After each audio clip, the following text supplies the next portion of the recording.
పేతురు వ్రాసిన పత్రిక 2వ అధ్యాయము 6వ వచన చివరి భాగాన్ని చదువుకుందాం.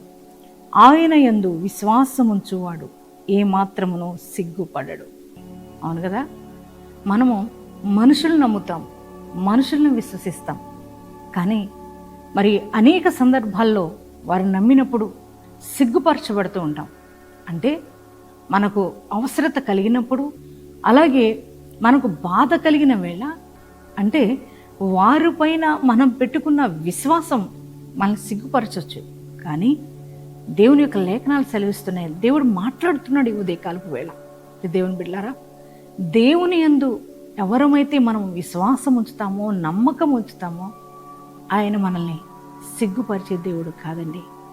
ఆయననే నమ్ముకున్నావు కదా, ఆయనే నీ స్థితిని మారుస్తాడని ఈ వాగ్దానం రిసీవ్ చేసుకోండి.